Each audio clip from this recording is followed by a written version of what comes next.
So here's a split jerk, a couple drills that we can do. So the first is, I like drawing a cross on the ground. As you can see here, it's a nice square. And that's going to give us 4 quadrants. So we have our top left, top right, bottom left, bottom right. So when we look at doing a jerk or any type of a split motion, we have our center of mass, which is right over that intersection. So when I'm starting and I'm in the center here, when I dip and drive, I want all my weight to stay over that center. And even when I'm in my split, my weight should stay over that center. So I don't want to be splitting and moving my center because the bar is going to stay here. So I need it to be centered over my base so that I have stability.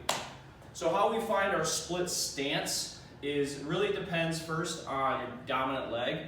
So you want to often have your dominant leg in the front because that's where most of your weight's going to be in the split. So how do we find that? If you kick a soccer ball, football, if you were to race and you wanted to leap into the front foot, that's typically where you're going to go. Another test sometimes is people will have you just stand here, somebody will shove you from the back. Typically your step foot is where you're going to be. So I'm a left foot forward, some people are right. So I'm going to demo on the right because that's typically more common for most people because I'm a lefty. So how we want to find this, an ideal split jerk stance would, from the side, would have a couple key notes. The first thing here is that my hips are over the center midline, right? So if I'm out here, there might be other things that are going on that we need to address that might bring me back.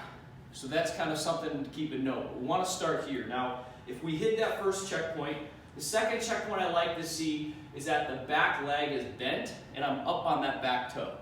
Right, so I still have weight in my glute, but it's maybe like a 60-40 split. 60 up front, 40 here. So I'm not crazy heavy in the front, I'm not crazy back here either. So I'm kind of centered. I should feel somewhat like I can bounce up and down and have my hips stay over that line. Now the last and more important piece to all of this is my shin angle in the front. My shin angle in the front needs that my knee needs to be over my ankle. So on top, it should not be behind. That means I have too much weight back here. It should not be forward. I have too much weight forward. Now sometimes you'll see people and they'll kind of go forward on it, and that might be one of two things. Either A, their back leg is stiff and they're pushing themselves forward, or B, they may just have short stepped, which is a pretty common one if maybe they're jerking and they're falling forward, they don't have time to put that foot out, and they short step forward, right? So we want to just think about those 3 things, and once we can kind of hit those, there's always moving parts, but we want to make sure that if we hit those 3 things, then we can kind of progress with our jerk. If we're not hitting them, we have to understand there's little things that we can do. So what we're going to do here is I'm first going to show you where you want to put your foot. So as you can see here, same quadrants. So when I go in my split jerk, now there's a couple of different things you want to do. Some people like counting their steps out.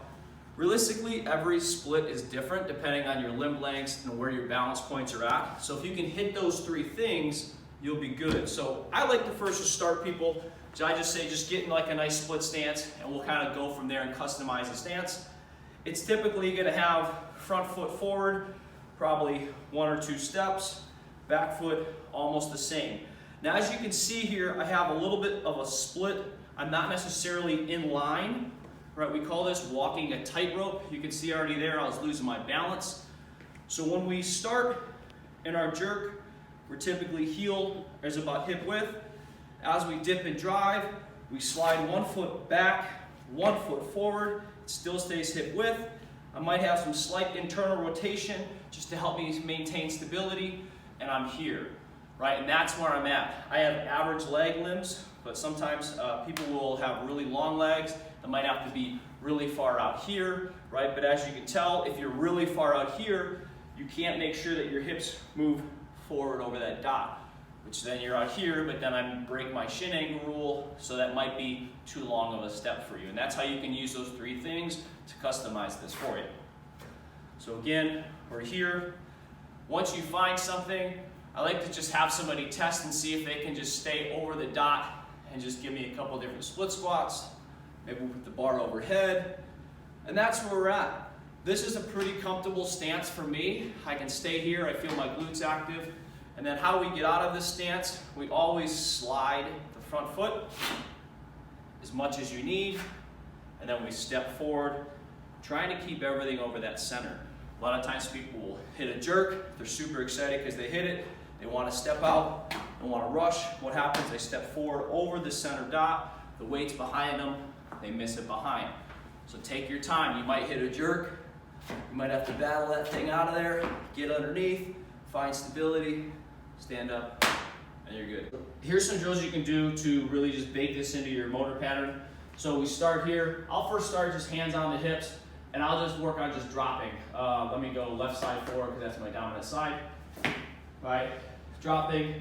That's where I'm at, right? Soft bend, I'm here. That's where I'm at. Again. And I'm just working, keep my center, making sure the feet are slightly turned in, soft back knee, vertical shin. What I then can do is I can go up on the toes, right? You want to find your balance. You don't want to sit back behind the dot. You don't want to fall forward, right? So find that balance point, and we're just dropping right through there, 8 to 10 reps. You then can add the hand movement, just splitting, always front foot forward, comes back in first. We then can add the dip. I like doing a pause, find that balance. Right through there. When you pause, you might notice your body wants to shift around. If you shift here, I'm often going to short step and I'm going to be forward, right? That's a big common thing is people are missing jerks forward. They're falling forward in the jerk, especially in that dip. So pause jerks are great for that. Full speed, down. That would be my jerk. I'd fight it, I'd step out, and I'd hold. So you can do those with body weight. Like I said, you can start with no dip, up on the toes. You can do pause dips, you can do full speeds. Then you can add the empty bar. You can rattle those off, and then that's a great drill just to do before any jerk session.